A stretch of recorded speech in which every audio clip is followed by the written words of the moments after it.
네, 이번 코너는 취재 파일입니다. 관심사가 큰 경제 이슈를 하나 골라 심층적으로 파헤쳐보는 시간인데요.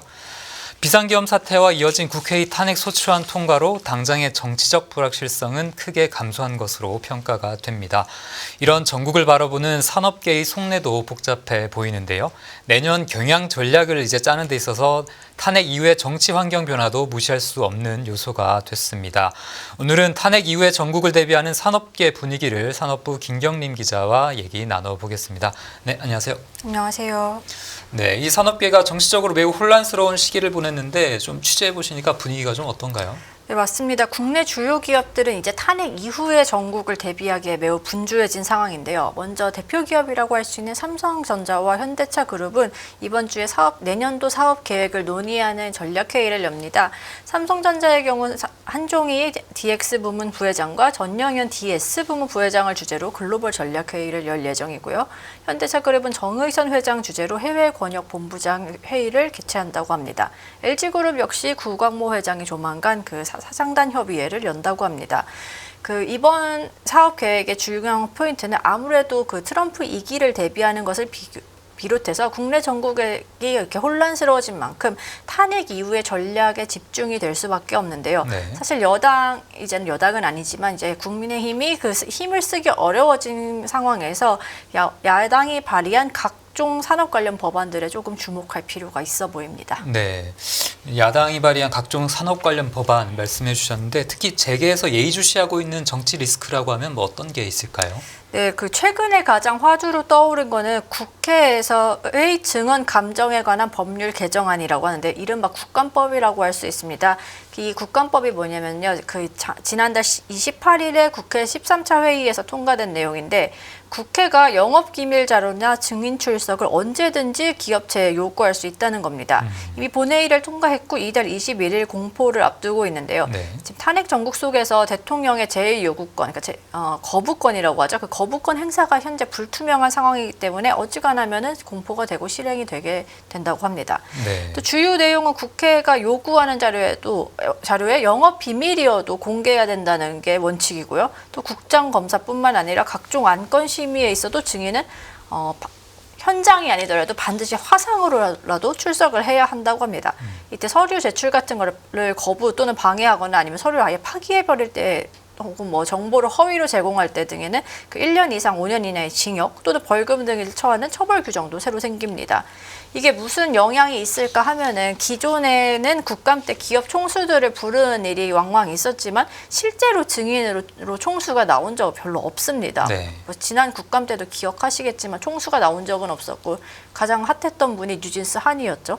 그런데 이제는 국감 때 기업 총수에 대한 출석 요구가 많아지고 기업의 영업비밀 자료까지 무더기로 제출해야 될 가능성이 커졌다는 얘기입니다. 네. 그래서 총수가 해외 출장 중이더라도 이렇게 줌이라든가 화상으로 참석을 해야 되고 청문회나 국회 개별 안건 심사에도 반드시 출석해야 된다는 것은 기업 입장에서는 완전 경영 활동에 발목이 잡히는 거라고 볼 수 있습니다.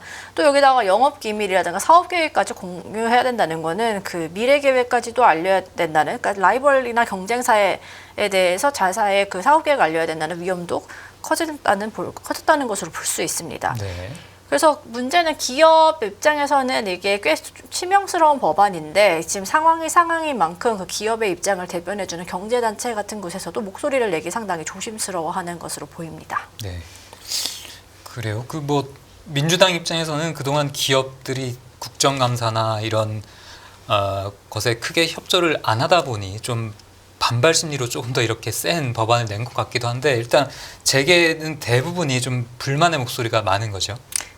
그렇죠. 공개적으로 말할 수는 없지만 그럴 수밖에 없고요. 특히나 이제 글로벌 정권들이 많이 교체되고 있잖아요. 특히 트럼프 2기 집권 같은 걸로 우리나라의 주요 산업인 반도체나 배터리, 자동차 등에서 IRA 폐지라든가 각종 산업 리스크가 확대된 상황인데 네. 지금 이제 내정이 이렇게 혼란스럽기 때문에 여야가 정책적으로 한 목소리를 내준다던가 지원을 줄 가능성이 좀 적어졌다는 점에서는 걱정이 될 수밖에 없을 것 같습니다. 또 더 아울러서 산업계를 지원하는 법안은 약간 보류 내지는 조금 진행이 더뎌질 수 있는 우려가 있는데요. 그 대표적인 법안이 그 반도체 특별법이라고 할 수 있습니다. 국민의힘은 지난 11월에 반도체 특별법에 부가 조항들을 더해서 새로 발의를 했는데요. 해당 새로 발의한 법안의 경우에는 그 주 52시간 적용 예외 또는 뭐 직접 보조금 지원들을 골자로 하고 있습니다. 그러니까 반도체 같은 경우에는 24시간 계속 돌아가야 되는 첨단 산업이기 때문에 주 52시간에 제한을 둔다는 게 노동 효율성이라든가 생산 효율성을 떨어뜨리기 때문에 이런 걸 폐지해야 한다는 게 그 국힘의 입장이었고요. 네. 그다음에 근데 이 부분에 대해서는 그러니까 반도체를 지원해야 된다는 거는 여야 간에 이견이 없지만 주 52시간 폐지라든가 아니면은 뭐 직접적으로 보조금을 지원한다는 부분에 대해서 이제 야당 측에서 반대하고 있습니다. 왜냐면은 이게 노동에 대한 가치관이라든가 그다음에 기업에 대한 직접 지원 이런 부분에서는 기존 정당의 근본적인 가치가 다르기 때문에 어쩔 수 없다고 보는데요. 네. 그다음에 또 반도체 연장선상으로 그다음에 국가기관 전력망 확충 특별법이 어떻게 될지도 재계에서 주목하는 이슈입니다. 그 대한상의가 최근에 조사한 결과 한 20년 동안 전력 수요는 98% 그러니까 2배가량 증가했고 2배가량 증가했는데 송전 설비는 26% 증가에 그쳤다고 합니다. 그러니까 굉장히 그 격차가 크잖아요. 그러니까 늘어난 전력 수요를 수용하기에 우리나라의 송전 설비가 부족하다는 건데요. 여기서 어떤 여야 갈등이 발생하고 있냐면은 여당은 이걸 산업을 활성화하기 위해 이제 특별법을 통과시켜야 된다는 입장이고 야당 입장에서는 주민들의 그 보상 문제들도 기울여 드려야 된다는 것 때문에 그 통과가 쉽지 않은 상황입니다. 네. 특히 반도체 산업 지원법 같은 경우에는 앞서 뉴스포인트에서 전해드렸습니다만 좀 많이 좀 필요해 보이고 시급한 문제 같은데 맞습니다. 그래도 공감을 얻을 수 있는 여야가 공감을 하는 부분에 있어서 만큼이라도 좀 빨리 좀 진행이 됐으면 하는 그런 맞습니다. 바람이 있습니다. 네, 국내 기업들의 분위기 뭐 간단하게나마 살펴봤고 그렇다면 지금 한국에 들어와 있는 외국 투자 기업들의 분위기는 좀 어떤지도 좀 궁금합니다. 네. 최근 저희 연합인포맥스가 주한 외국인 기업 연합회라는 협회와 재미있는 서베이를 진행했는데요. 국내에 주재하는 외국 투자 기업, 외국 기업을 대상으로 한 설문이었습니다. 그 조사 계엄령 발표 이후에 외국 기업들이 한국에서 비즈니스 환경을 하기에 어떻게 변했다고 생각하는지, 그러니까 입장을 알아보기 위해 시행한 그 서베이였고. 네. 일단 이런 외국 기업들은 계엄 사태 이후 비록 탄핵 소추안이 통과가 됐더라도 그 불안감을 감추지 못하고 있습니다. 왜냐하면 계엄이라는 명령 자체가 기본적으로 시장 경제와 민주주의에 반하는 어떤 행동이라는 이유에서인데요. 네. 그래서 국내 통계를 취합한 결과 국내 주재하는 외국 투자 기업 10곳 중 7곳에서 8곳, 그러니까 정확하게는 104개 기업 중에서 78%였는데요. 이곳은 그 계엄 사태로 한국에 대한 외국 투자 기업의 그 투자 심리가 굉장히 줄어들 것이라고 응답했습니다. 이 중에 49%, 응답 기업의 49%는 비상 계엄 이후 외국 기업의 한국 투자량이 매우 줄어들 것이라고 우려했고, 이 사람들은 대부분 어떻게 봤냐면 한국 상황 자체를 매우 심각하게 생각하고 최고 경영자, 그러니까 본사의 최고 경영자가 직접 상황을 체크하고 있다라고도 했고요.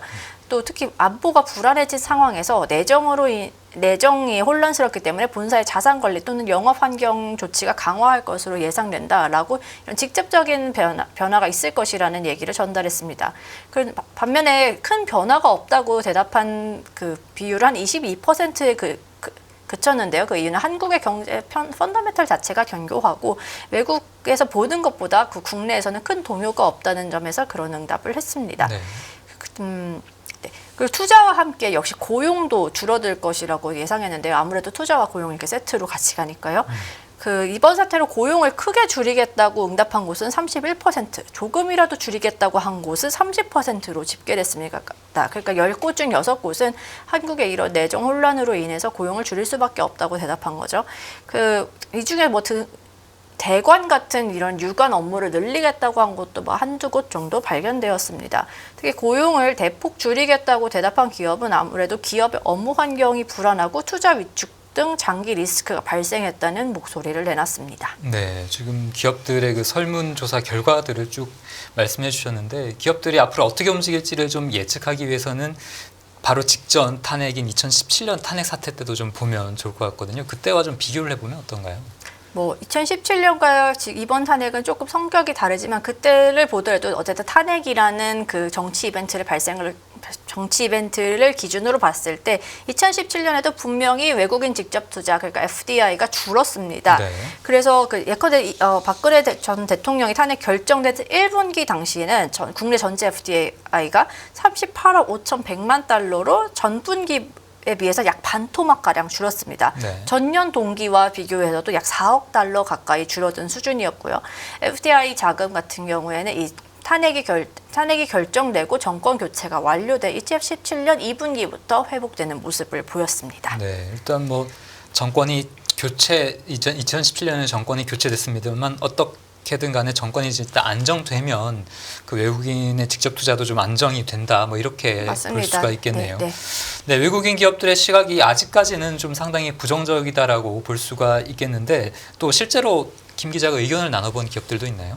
네, 맞습니다. 일단 설문 자체는 그 탄핵 소추안이 가결되기 직전이니까 12일까지 진행되기 때문에 약간 앞서 말씀드렸던 내용에 부정적인 내용이 많았던 건 사실인데요. 그 이후에 얘기를 나눴어도 분위기가 아주 반전되진 않았습니다. 네. 왜냐하면 정치적 불안정성이라는 게 결국 시장에 대한 신뢰도로 이어지기 때문인데요.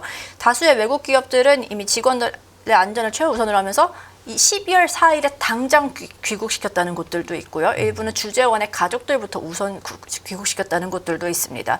뭐 또 다른 기업 같은 경우에는 대부분의 기업일 거라 생각되는데 한국이란 나라 자체를 출장지로서의 위험도 레벨을 격상함으로써 정말 필요한 출장이 아니면은 왜 되도록 자제하라는 분위기라고 합니다. 네. 그래요. 외국인들 입장에서는 그러니까 국내에 있는 우리랑 다르게 밖에서 보는 입장에서는 걱정이 이만저만이 아닐 것 같다라는 생각도 듭니다. 근데 또 뭐 좀 다른 분위기도 좀 감지가 된다고요. 네, 맞습니다. 뭐 언제나 뭐 빛이 있으면 그림자도 있듯이 다 그런 것이라고 말하기에는 어폐가 있을 것 같고요.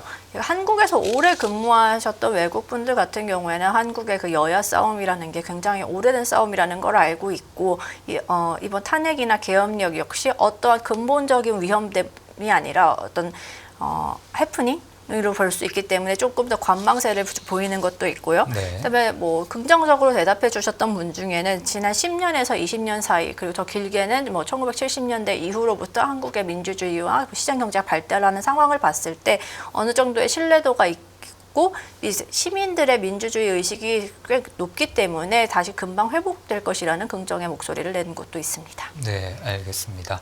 네, 오늘은 이 탄핵 전국을 거치면서 국내 산업계 그리고 국내 주재하는 이 외국 기관들의 분위기가 어떤지 한번 이야기를 나눠봤습니다. 네, 김 기자 수고했습니다. 네, 감사합니다.